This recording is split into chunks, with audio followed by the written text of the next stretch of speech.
Your day breaks, your mind aches. You find that all the words of kindness linger on when she no longer needs you. And in her eyes you see nothing, no sign of love behind the tears cried for no one, a love that should have lasted years.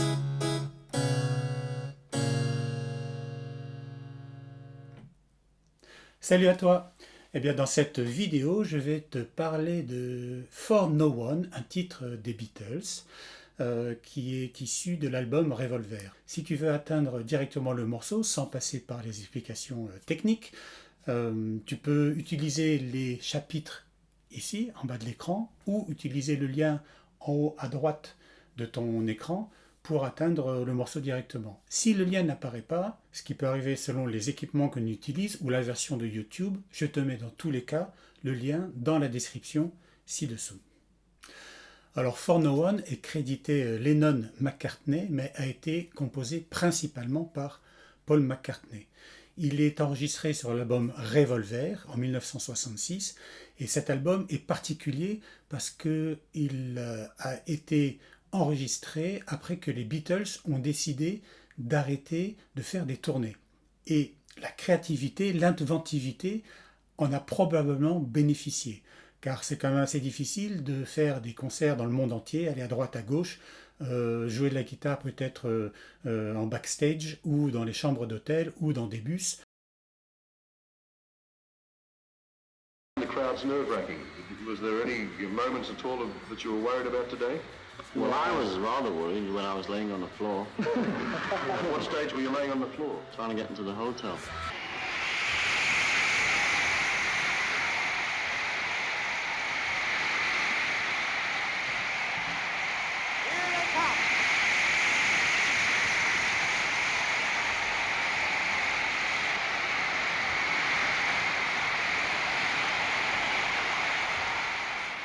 Là, ils avaient la possibilité, à partir de 1966, d'enregistrer et de composer des morceaux, soit en studio, soit chez eux, de façon beaucoup plus reposante et créative, ce qui est le cas en particulier de ce morceau composé par Paul McCartney.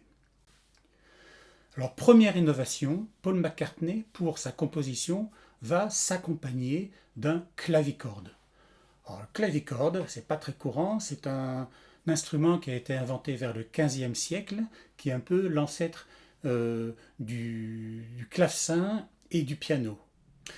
Il se compose d'un petit clavier qui, quand on appuie sur la touche, va actionner un levier qui lui-même comporte une petite pièce métallique en cuivre généralement qui va taper une corde. Comme on le voit sur cette petite vidéo, là je te montre.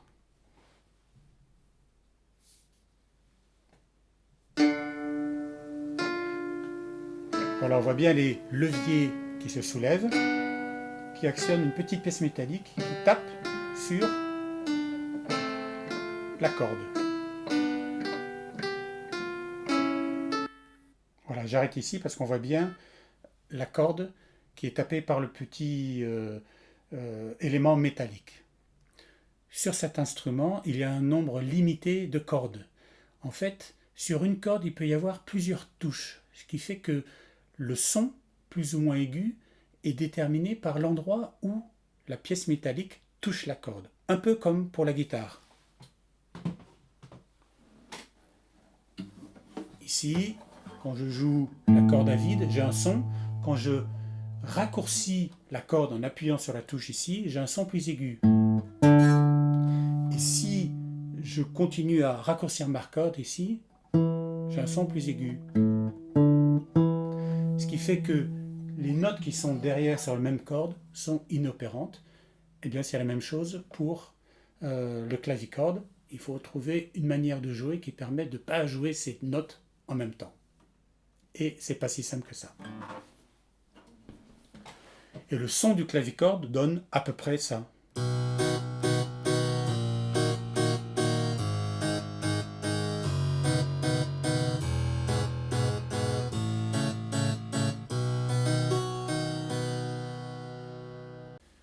Alors, deuxième innovation, Paul McCartney fait jouer un corps d'harmonie dans son morceau à la place du solo qu'on aurait pu jouer à la guitare.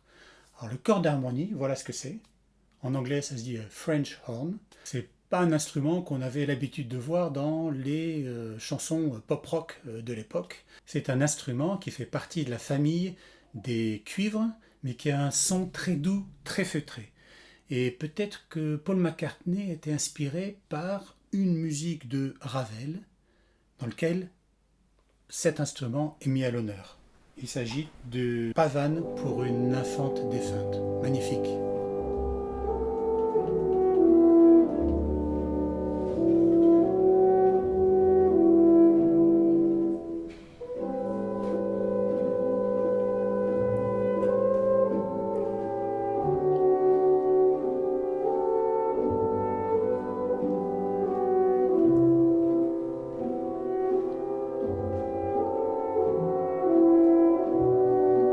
Très doux, très feutré comme son. C'est très beau.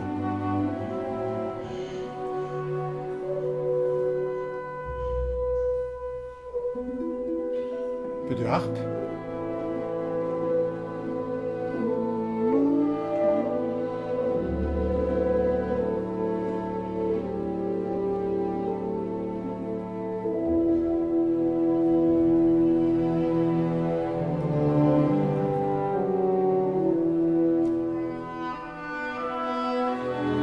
Voilà, un petit peu de musique entre guillemets classique. Ça fait pas de mal. Alors pour enregistrer cet instrument, George Martin, le producteur des Beatles, a fait appel à Alan Civil, qui était le corniste de l'orchestre symphonique de la BBC. McCartney avait en tête une mélodie. George Martin, donc il l'a chanté. George Martin a écrit les notes et Alan Civil l'a joué. Il fallait un très bon corniste parce que apparemment la mélodie était très aiguë par rapport à la tessiture du corps d'harmonie.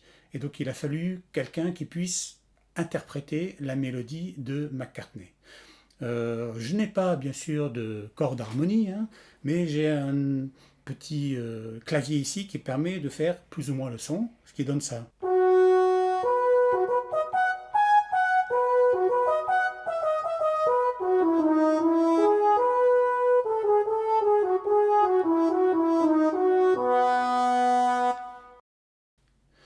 Alors, point de vue composition, on a là une sorte de classique de McCartney, c'est-à-dire une basse qui descend,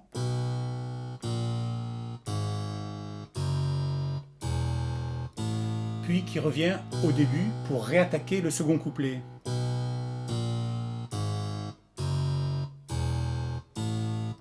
Tandis que la main droite fait des accords relativement simples. D'ailleurs, ça m'arrange parce que je ne suis pas le plus à l'aise sur les claviers, qui donne ça.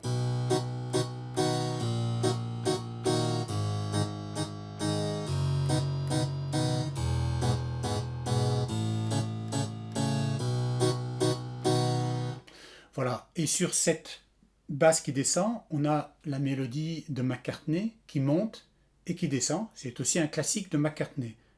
Your day breaks, your mind aches, you find that all the world of kindness linger on when she no longer needs you. Donc on a bien cette montée, cette descente sur la basse qui elle descend et revient au point de départ. Autre caractéristique de la composition de Paul McCartney, c'est l'accroche de ses débuts de morceaux. Il commence par une phrase très courte, suivie ensuite par une longue phrase musicale. On retrouve ça dans certaines de ses compositions. Par exemple, Yesterday, 1, 2, 3. All my troubles seem so far away. Now it looks as though they're here to stay. On a aussi Eleanor Rigby. Eleanor Rigby picks up the rice in the church where a wedding has been. It's in a dream. Ou alors dans Michel, par exemple. Michel, deux très courts. Sont des mots qui vont très bien ensemble, très bien ensemble. Mais ici, dans For No One, c'est ce qu'on retrouve. Hein. The day breaks, your mind aches. 1, 2, 3, 1, 2, 3. You find that all the words of kindness linger on when she no longer needs you. Une très longue phrase. Après, your day breaks, your mind aches. 1, 2, 3, 1, 2, 3. Et une longue phrase musicale qui fait qu'on est attrapé par la suite du morceau et qu'on a envie de connaître ce qui se passe après. Alors la suite du morceau, ça se passe dans le refrain. Pour le couplet, on est sur un accord de Si majeur avec la fameuse descente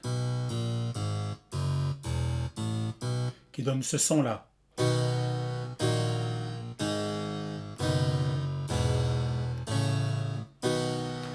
Ces accords majeurs-là apportent un côté martial à la musique. C'est relativement rond. On a la dominante, la tierce et la quinte qui vont bien ensemble. On a un son tout à fait rond. S'il avait continué le refrain en majeur, il aurait utilisé un Do dièse majeur qui donne ce son-là. C'est-à-dire qu'on serait passé de Si à Do dièse majeur. Or, McCartney, ici, va passer non pas sur un Do dièse majeur, mais sur un Do dièse mineur. Alors, comment on fait un accord mineur? Eh bien, on garde la dominante, on garde la quinte, mais on change la tierce. Ici, la dominante c'est le Do dièse, la quinte c'est le Sol dièse, et la tierce c'est un Fa.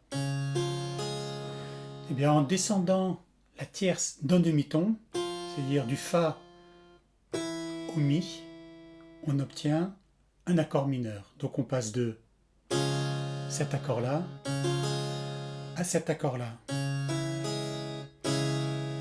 On apporte tout de suite, avec les accords mineurs, une sorte de mélancolie, une sorte de tristesse qui va très bien avec le morceau. Et donc, ce qu'on entend dans le refrain, c'est bien « And in her eyes, you see nothing » et non pas en majeur, on aurait entendu ça « And in her eyes ». C'est beaucoup moins mélancolique. Et donc, la suite du refrain fait « And in her eyes » en mineur « You see nothing ».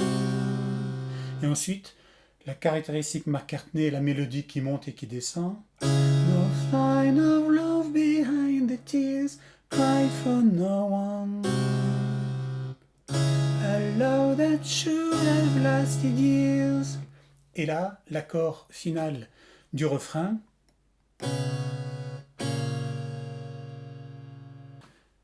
Alors pourquoi cet accord est particulier? Eh bien parce que Paul McCartney introduit un accord là qu'on appelle accord quatrième ou suspendu, en l'occurrence un Fa dièse quatrième. Pourquoi quatrième? Parce que dans l'accord on a la dominante, un Fa dièse en l'occurrence, une tierce, un La dièse et une quinte, un Do dièse.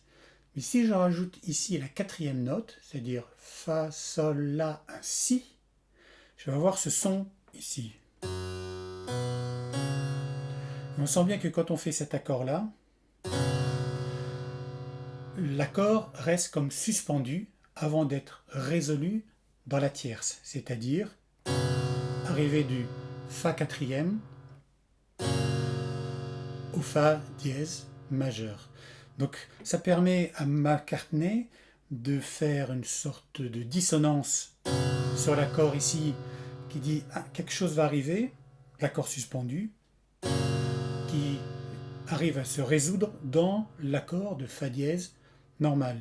Mais ça permet aussi à McCartney de passer de l'accord de Do dièse mineur, ici, à la fin de son refrain, à cet accord Fa dièse suspendu, qui lui-même va permettre de revenir sur l'accord de Si majeur du début du couplet. Et quand on fait la suite d'accords comme ça, c'est tout à fait logique. On n'est pas surpris, on a envie d'entendre la suite. Donc on passe de ça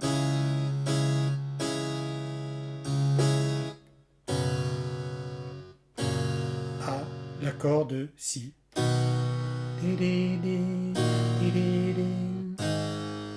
Et la suite du couplet.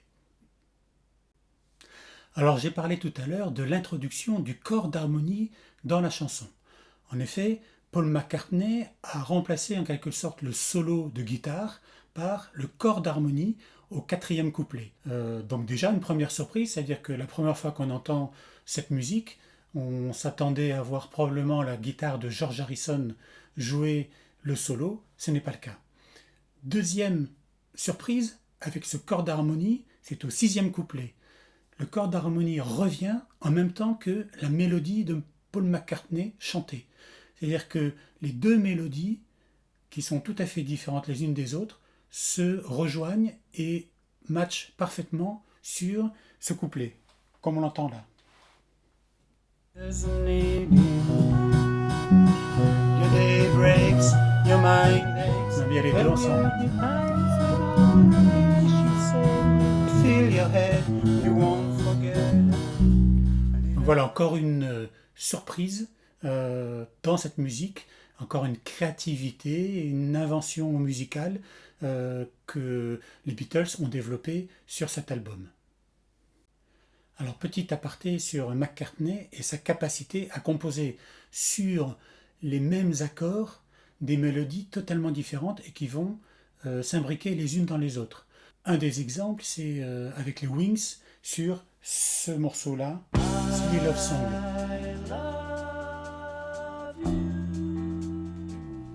On entend bien là, premier passage. I love you.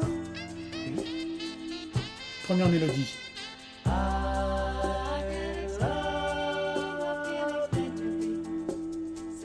Deuxième mélodie. Qui monte et qui descend. Classique.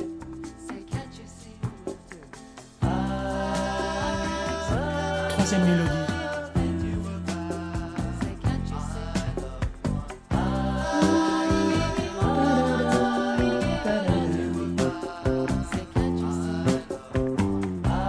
Et les trois ensemble.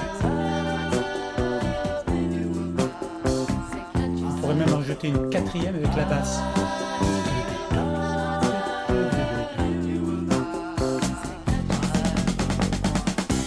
Voire une cinquième. Trompette. Bon voilà, c'était un petit aparté, on termine l'analyse technique de For No One. Alors Paul McCartney termine son morceau par le refrain, ce qui donne ça. A love that should have lasted years.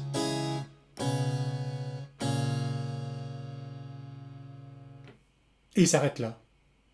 Oui, comment ça, il s'arrête là? Mais on voudrait avoir une fin. Non, on reste sur cet accord de suspendu, dont j'ai parlé tout à l'heure. Le Fa dièse suspendu. La logique voudrait que on termine par... Ah, là, on termine vraiment le morceau. Et bien, McCartney s'arrête à ces deux accords. Pourquoi? Ben, quelque part, pour qu'on ait envie de recommencer au début, le morceau, il réécouté. Parce que si on s'arrête là, love that should have lasted years, on a envie de repartir sur The day breaks, your mind aches, there will be time.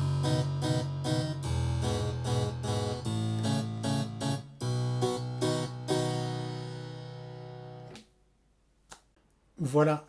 Encore un exemple de la créativité des Beatles. À cette époque-là, en 1966, c'était quelque chose de très très novateur. Ça a été réutilisé ensuite par d'autres musiciens, ce qui explique pourquoi les Beatles restent toujours une sorte de modèle pour la musique moderne actuelle. J'espère que cette analyse t'a plu. Et je te remercie d'ailleurs d'être resté jusqu'au bout. C'est très sympa. Et maintenant, place à la musique. À la prochaine!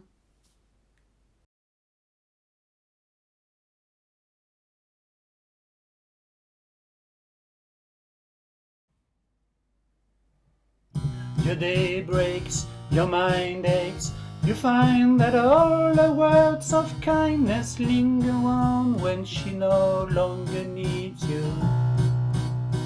She wakes up, she makes up, she takes her time and doesn't feel she has to hurry. She no longer needs you. And in her eyes you see nothing, no sign of love behind the tears, cried for no one. A love that should have lasted years. You want her, you need her, and yet you don't believe her when she says her love is dead. You think she needs you.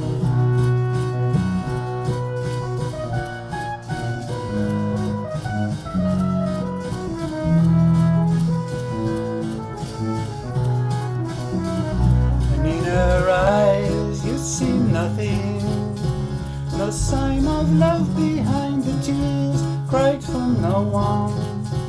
A love that should have lasted years. You stay home, she goes out. She says that long ago she knew someone, but now he's gone, she doesn't need you. Your day breaks, your mind aches. There will be times when all the things she said will fill your head. You won't forget her. And in her eyes you see nothing, no sign of love behind the tears, cried for no one. A love that should have lasted years.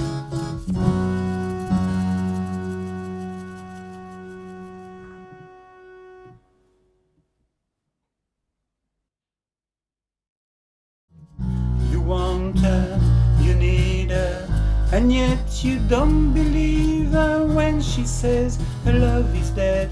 You think she needs you. La difficulté sur ce... Donc ça veut dire que quand une corde tape, donc ici,